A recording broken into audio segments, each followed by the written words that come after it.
comes to mind when you hear the word vote? Elections? Partisan politics? Democrat? Republican? Well, let me tell you what I hear. Cutting through the din of the words that now tend to divide and polarize our country, what I hear are we the people. The first words in the preamble to our Constitution, that while at first only applied to a small exclusive group of people, it has now grown to include people of every gender and from all walks of life, even people like me who were formerly convicted of a felony offense. Now, you may think in your mind when you hear the phrase people with a felony conviction, oh, he's talking about felons. But throughout this talk, I would not use that F word because there's a real person behind that word. Someone's mother, father, sister, or brother exists behind that scarlet letter of shame that society tries to force us to live with for the rest of our lives. That F word creates a stigma that may not allow you to see that young man who in August of 2005 was standing in front of railroad tracks waiting on a train to come so he can jump in front of it. To see that at the time he was standing there, that he was homeless, addicted to drugs, recently released from prison, and jobless. You would see that young man eventually cross the tracks, check himself into drug treatment, dedicate his life to community service, go to school, and eventually even get a law degree. And if you decide to stick around long enough, you would also see this man eventually start his own organization that would lead the effort to restore voting rights to over 1.4 million people with a previous felony conviction, and how his efforts led him to being named Floridian of the Year, one of Time Magazine 100 most influential people in the entire world, and a MacArthur Genius Fellow. You would see his organization being nominated for the Nobel Peace Prize in 2023, but you don't get to see all of that if you can't get past that F word. And you wouldn't get to see that that man was me. When I was inspired to launch a citizens initiative to restore the ability to vote to people who were previously convicted of a felony offense, I thought of we the people, and that the people were the most important part of the equation. The preamble did not say we the politicians or we the political parties. What it said was we the people. That's why we engage in the seemingly impossible task of removing politics, racial biases, and stigmas that tend to divide voters and weaken our chances to be successful. I remember when my friend and colleague Neil, he asked me at the beginning of the campaign, who was our enemy? Engaged in politics most of his life, Neil was a veteran of all sorts of campaigns, and he'd grown used to the typical campaigning approach, which dictated that you needed an enemy. I told him that our campaign was different and that we didn't need an enemy. I told Neil that if we can get voters to first see people like me as a human being, we'll win. You see, I had truly believed that if we can get voters to envision someone who they love who has made a mistake, then they would be reminded of their belief in second chances, and they would vote yes for our Citizens Initiative, which was better known as Amendment 4. But we did have a genuine concern about how the general public would view the issue, or better yet, what lens they would look through to decide whether or not to support our efforts. Would their lens be people-centered or politically centered? We knew that if people looked at our issue through a political lens, then their decision would mainly be driven by whether or not it was to their political party's benefit. Now, they would not say that right out, right? But they may even try to conjure up all types of other reasons, all of which would fall flat with minimal scrutiny. But they would try nevertheless.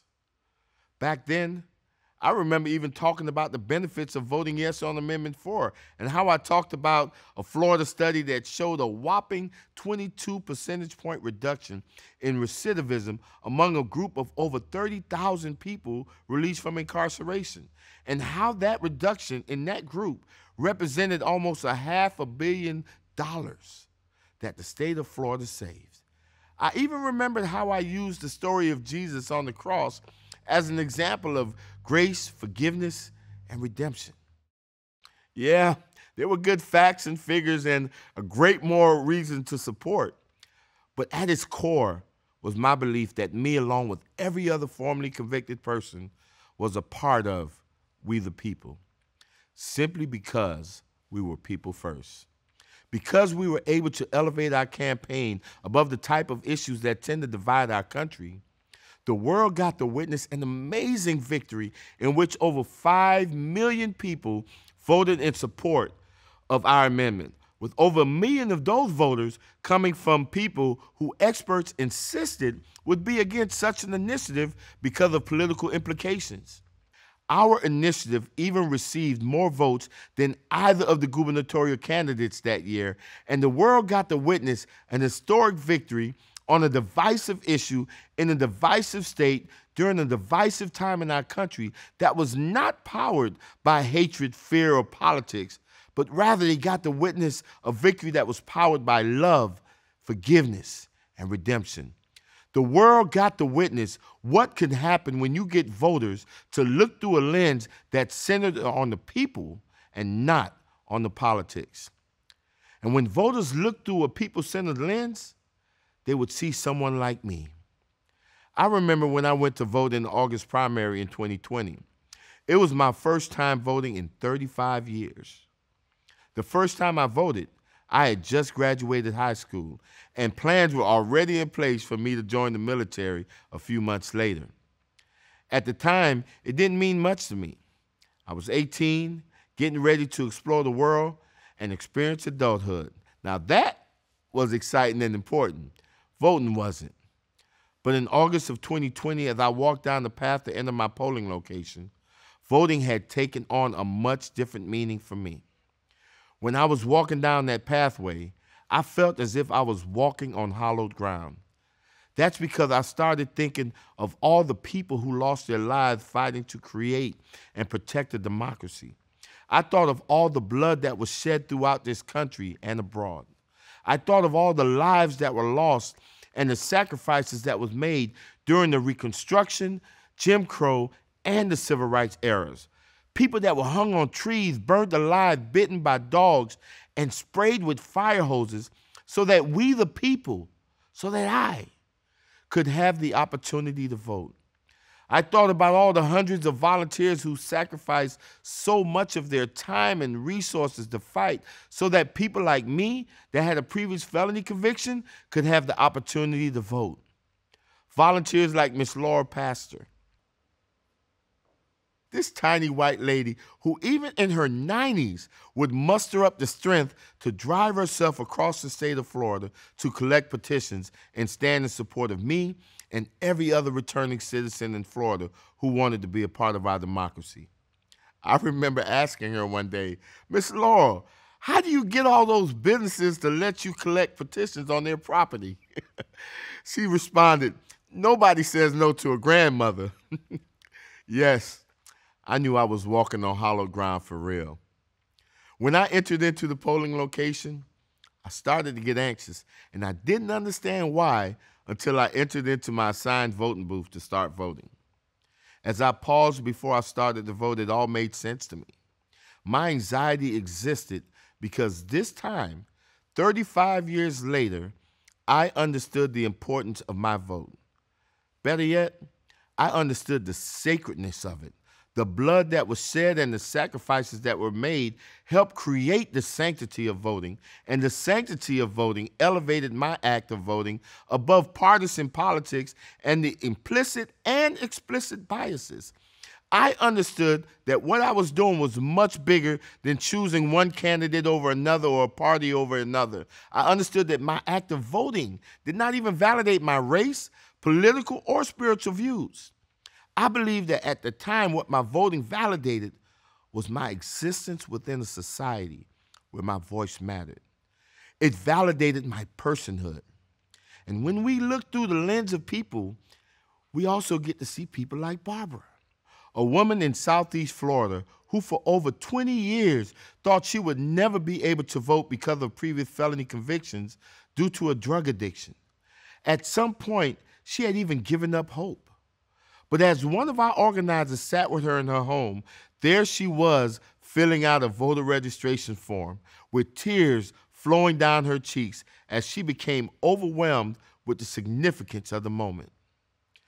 After signing her name on the form, she looked up and asked our organizers to pray that she will be able to live long enough to be able to vote in the upcoming presidential elections.